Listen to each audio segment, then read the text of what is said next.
Michaela Woodman asked, when wearing a necktie with a kilt, how far down should the tie come? Is it different than if you're wearing like a Saxon suit? And similarly, a while back, Edward Montgomery had asked us, on a scale of 1 to 10, how stupid does it look to tuck a tie into the waistband of a kilt? Is there a better option? So, ties. Ties. What do we think about ties? What's the deal with neckties? What's the deal with neckties?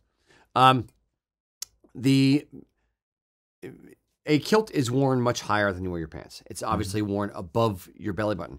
Yep. So a necktie needs to be done a little bit shorter to, in my estimation, to meet the top of the kilt. I don't like when, you don't want, especially if you're not wearing a vest, you don't want the necktie to kind of cover up the belt buckle. It would look a bit dumb.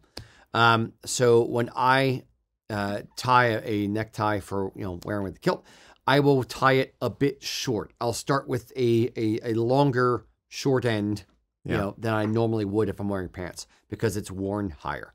So, which will also, generally speaking, result in a slightly bigger knot.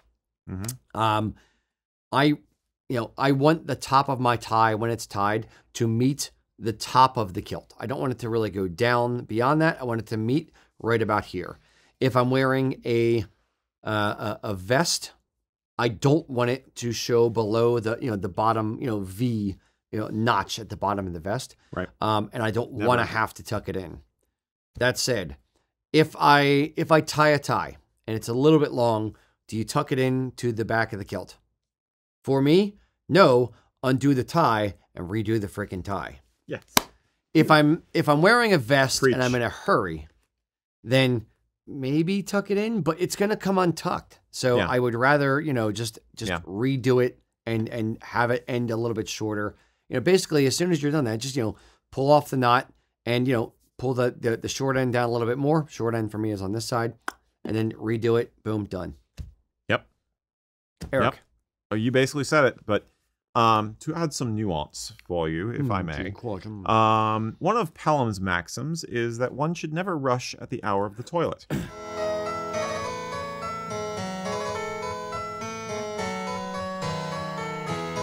Now, I know you snicker because you don't know what the fuck I'm no, because I take my time on the toilet. You have a phone in there, you're good.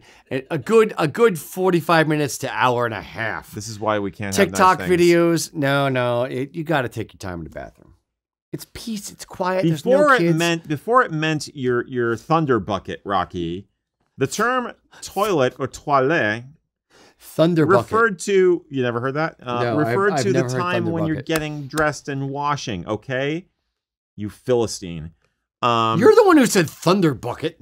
After I was forced to by you snickering and making the forced. obvious Yes. 14-year-old joke. I said thunder bucket out of back of Eric's head. No, it's on Thunder tape. bucket. It's on video. It's on Thunder bucket. So All right. anyway, The rest of those people back there, by the way, all snickering and laughing right now. I give up. Forget. I'm not gonna make any more comments. Thunder bucket. Yes. I'm not gonna say anything. Day of the word, boy. I'm out. I'm out. If this was Pee-wee's Playhouse. How do you like today's secret word? Ooh, I like Thunder bucket. All right. You broke me with Thunder bucket. You had me at Thunder bucket, Erik. Yep. Go ahead. No, I don't want to now. Too late. You're on the show. I'm paying you. You're on the clock. I think that everything that Rocky Rager said is fantastic, and I have nothing more to add to this commentary on this topic. I agree. But I actually freaking do. So, Nuance. all the BS aside, just tie your tie again. I don't care whether it's a kilt or a modern suit. If your tie is too long, you look like a freaking clown. You're making it a clown tie. Likewise, if it's too short.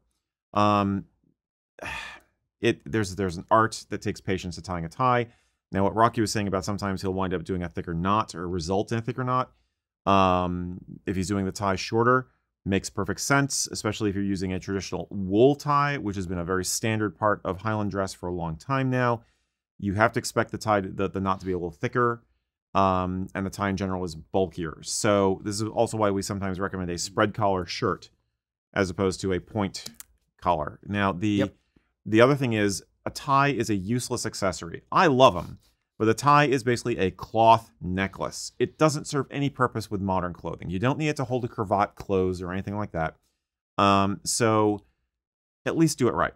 I think that, yes, grazing or just above the top of the kilt makes sense.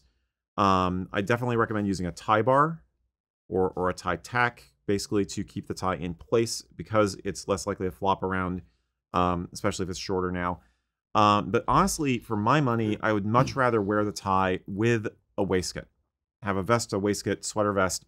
I don't like ties just flopping around like that. Not with Highland dress, at least. Yeah, I mean, seriously. Now, Saxon suits, something else again. But for Highland dress, I really think a waistcoat makes sense. And then you get the color separation between the color of the tie and the tartan of the kilt, which just makes it look better.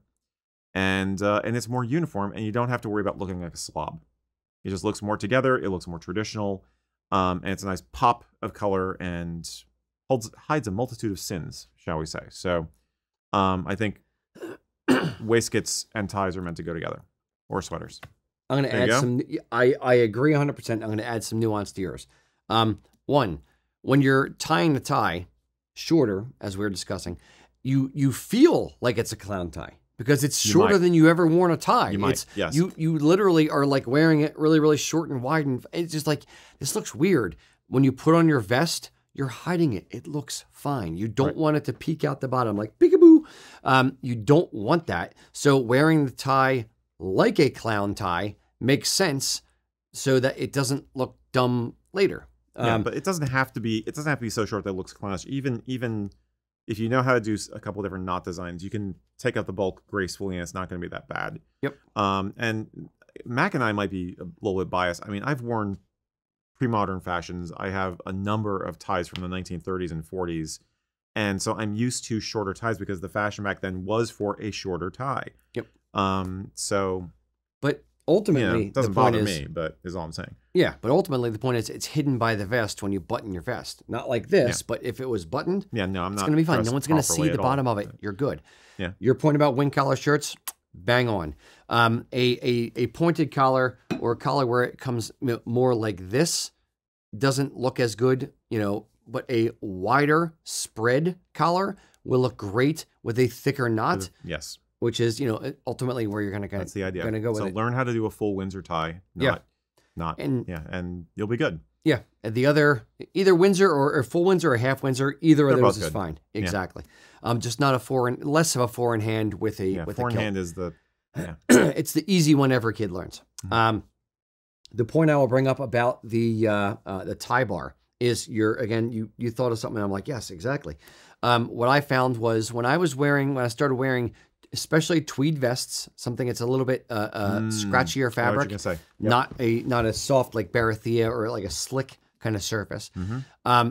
And especially when they have a lapel on it, the back of the vest has a little bit of tweed fabric there as well. So when you're wearing a necktie, the tweed lapels on the vest grab the necktie and it kind of like shifts off to the side a little bit. Mm-hmm. So I've taken to wearing a tie bar just below the bottom part, the V notch on the vest, where just below that, underneath the vest, you don't see it, but it's serving an actual function of holding the tie dead center on your body. Because I remember watching old videos of myself where I'm wearing a necktie with a tweed vest. And as you're moving around and kind of shifting and talking, use your arms like some of us do as we talk on camera. The necktie ends up like over here and it looks dumb. Yep. So if you wear a tie bar dead center, holds it right where it needs to be, it's God's gift to neckties with vests. Yeah. And the problem is worse with a traditional wool tie because you got the nap of the vest, the nap of the wool on the vest catching the nap of the wool on the tie, and it's more likely to grab. Silk, it'll still do it. It's not quite as bad. But yeah. No. Hope that helps. Now, the clear answer to all this is just wear a bolo tie. There was people in the comments making bow ties and changing Bow the. tie fine, bolo tie. I don't always like a bow tie with a kilt. I think I I don't like it. I never like a bolo tie with a kilt though. I know you have. I will throw up on myself. Because you're an Eastern city boy. That's your problem. Yes, they call me good old Rocky Eastern city boy. Yep. Rager. You're a dude. That's your problem. You're a dude. I'm a dude. You're a dude. I'm the dude. No. So we don't often try to be examples of what not to do, but when you're wearing a tie with a kilt, don't wear it too short unless you're wearing a vest, and don't wear it too long. It just doesn't look right. Why I oughta? I'm sorry.